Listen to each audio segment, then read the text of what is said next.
അസ്സലാമു അലൈക്കും dears, welcome back.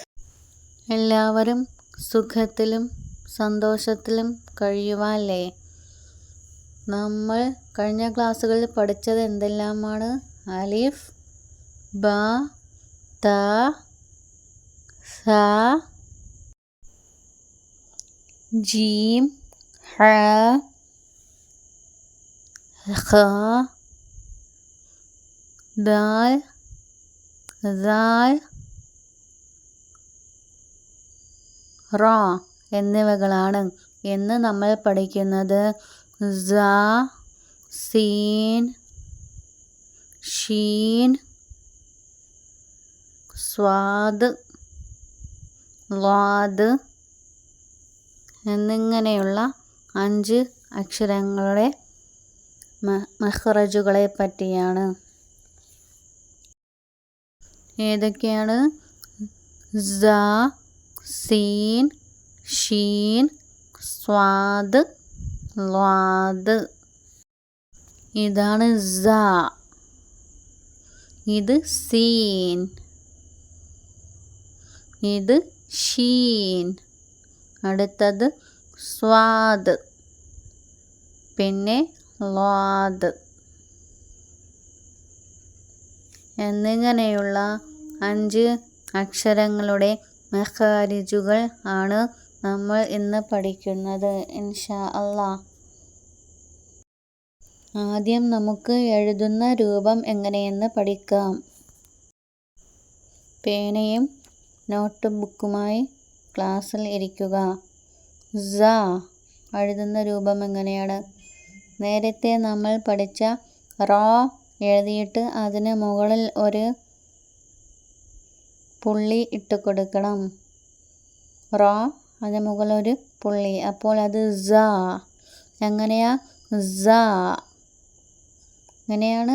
സ, സ.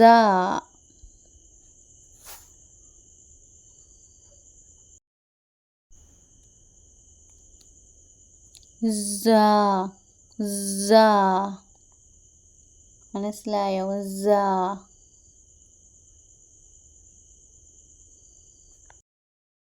എപ്രകാരമാണ് പുറപ്പെടുന്നത് എന്ന് നമുക്ക് പഠിക്കണ്ടേ? സ നാവിൻ്റെ പുച്ഛവും, അതായത് നാവിന് അരികും കീഴ് മുൻപല്ലുകളുടെ മേൽഭാഗവും മേൽ മുൻപല്ലുകളുടെ താഴെ ഭാഗവും ഉപയോഗിച്ചു കൊണ്ടാണ് സ എന്ന അക്ഷരത്തെ പുറപ്പെടുവിക്കുന്നത്. അക്ഷരം ഒന്നും കൂടി പറഞ്ഞു പഠിച്ചേ. സ, സ, സ. എപ്രകാരമാ പറയേണ്ടത്? സ, സ, സ. അടുത്തത് ഏതക്ഷരമാണ്? സ കഴിഞ്ഞാൽ പിന്നെ റൈറ്റിംഗ് രീതി ഇങ്ങനെയാണ്, എഴുതുന്നത് ഇങ്ങനെയാണ്.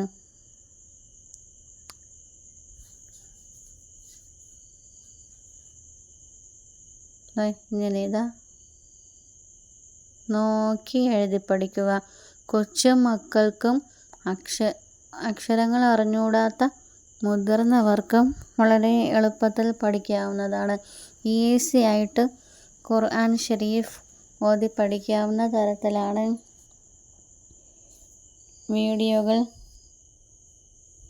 നിങ്ങളിലേക്ക് എത്തിക്കുന്നത്. എല്ലാവരും വളരെ ശ്രദ്ധയോടെ പഠിക്കുക. വളരെ എളുപ്പമാണ് ഖുർആൻ ഷരീഫ് ഓതി പഠിക്കാൻ. സീൻ, സീൻ ഇങ്ങനെ ഇപ്രകാരം ഫസ്റ്റ് 2 വരച്ചിട്ട് പിന്നെ ഒന്ന് മൂന്നാമത്തേത് അല്പം വലുതാക്കിക്കൊണ്ട് ഇപ്രകാരം. ഇതേതക്ഷരമാണ്? ഒന്നുകൂടി പറഞ്ഞേ. സീൻ. ഏതാ? സീൻ. ഒന്നുകൂടെ പറഞ്ഞേ. സീൻ.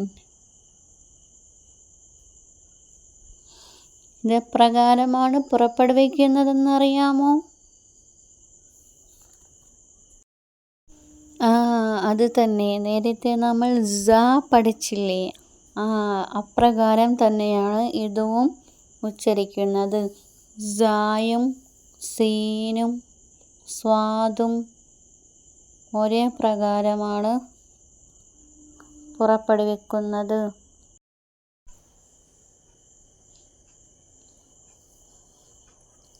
അടുത്തത് ഏതാണ്? നെക്സ്റ്റ് അക്ഷരമെന്ന് പറയുന്നത് ഏതാണ്? പറഞ്ഞേ ഒന്ന്. ഏതായിരിക്കും? റൈറ്റിംഗ് മെത്തേഡ് ഇങ്ങനെയാണ്. അക്ഷരം ഏതാണ്? ഷീൻ. ഏതാ? ഷീൻ. നേരത്തെ നമ്മൾ സീൻ എഴുതിയ പ്രകാരം തന്നെയാണ് ഷീനും.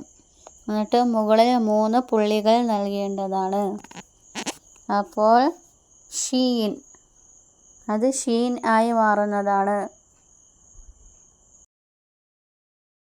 അലിഫ്, ബ, ത, സ, ജീം, ഹ, ഖ, ദാൽ, ദാൽ, റ, സ, സീൻ, ഷീൻ.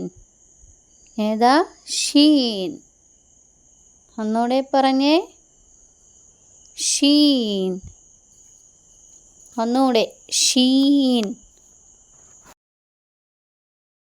ഇന്ന് നമ്മൾ പഠിക്കുന്നത് സ, സീൻ, ഷീൻ, സ്വാദ്, ളാദ് എന്നിങ്ങനെയുള്ള 5 അക്ഷരങ്ങളുടെ സവിശേഷതകളാണ്. ഇത് ഏതാ? ഷീൻ. ഷീനും ജീമും എപ്രകാരമാണ് പുറപ്പെടുവിക്കുന്നത്? നാവിൻ്റെ പൊസിഷൻ എങ്ങനെയാണ്? നാവിൻ്റെ മധ്യവും നേരെ മേൽഭാഗവും. ഇനി ഒരക്ഷരം കൂടിയുണ്ട് ഈ മഖ്റജിൽ നിന്നും പുറപ്പെടുന്നത്. അത് നമുക്ക് പിന്നാലെയുള്ള ക്ലാസ്സുകളിൽ പഠിക്കാവുന്നതാണ്. എങ്ങനെയാണ് ഷീൻ? ജീമും എങ്ങനെയാണ്? ഷീനും ജീമും എങ്ങനെയാണ്?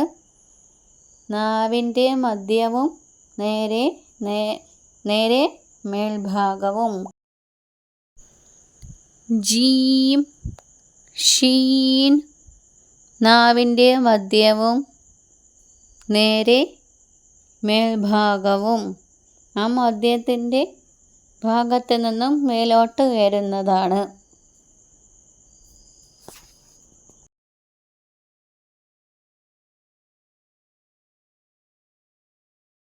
അടുത്തത് ഏതാണ്? അടുത്ത അക്ഷരമെന്ന് പറയുന്നത് ഏതാണ്? അറിയാമോ? അതിൻ്റെ റൈറ്റിംഗ് മെത്തേഡ് ഇങ്ങനെയാണ്, ഇപ്രകാരം.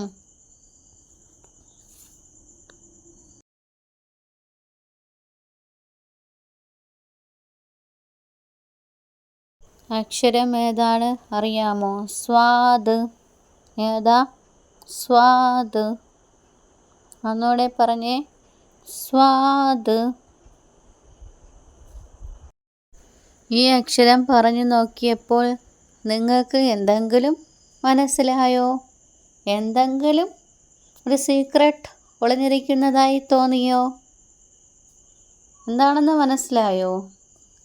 അത് തന്നെ നേരത്തെ പറഞ്ഞ സ, സീൻ, സ്വാദ്. സ്വാദ്. ഈ 3 അക്ഷരങ്ങളും ഈ മഖ്റജിൽ നിന്നുമാണ് പുറപ്പെടുന്നത്. നാവിൻ്റെ പുഷ്ടവും, അതായത് നാവിന് അരികും മുൻപല്ലുകളുടെ കീഴ്ഭാഗവും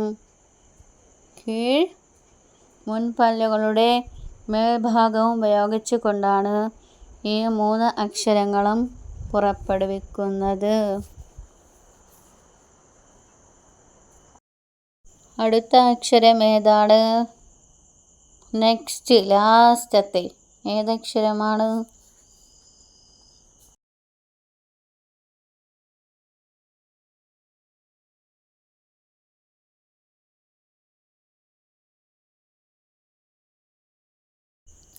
അത് തന്നെ. ഏതാ? സ്വാദ് കഴിഞ്ഞുള്ള ളാദ്. ളാദ്. ഏതാ? സ്വാദ് പിന്നെയോ ളാദ്. ആ ല്വാദാണ് ഈ ല്വാദ്. എഴുതുന്ന മെത്തേഡ് നോക്കിയേ, ഇങ്ങനെ എഴുതി പഠിക്കേണ്ടതാണ്. ല്വാദ് എല്ലാവരും പറഞ്ഞ് പഠിക്കണം. ല്വാദ് ല്വാദ് ഇപ്രകാരം പറയണം. ല്വാദ് ല്വാദ് ല്വാദ്. ല്വാദ് എന്ന അക്ഷരം എപ്രകാരമാണ് പുറപ്പെടുവിക്കുന്നത്? നാവിൻ്റെ ഇടത്തെ അരിക് നീളത്തിൽ മുകളിലത്തെ അണപ്പല്ലുകളോട് ചേർന്ന്. നമ്മൾ നേരത്തെ പറഞ്ഞുവല്ലേ, സ സീൻ സ്വാദ്, സ സീൻ സ്വാദ്. ഇവ മൂന്നും ഒരേ സ്ഥാനത്ത് നിന്നു തന്നെയാണ് പുറപ്പെടുന്നത്. അതെവിടെയാണ്? നാവിൻ്റെ അരികും കീഴ്മുൻപല്ലുകളുടെ മേൽഭാഗവും മുൻപല്ലുകളുടെ കീഴ്ഭാഗവും. മനസ്സിലായല്ലോ? അപ്പോൾ റിപ്പീറ്റായിട്ട് വീണ്ടും വീഡിയോസ് കണ്ട് പഠിച്ച് മനസ്സിലാക്കേണ്ടതാണ്. Okay, thank you. അസ്സലാമു അലൈക്കും. അൽഹംദുലില്ലാഹ്. Thank you for watching.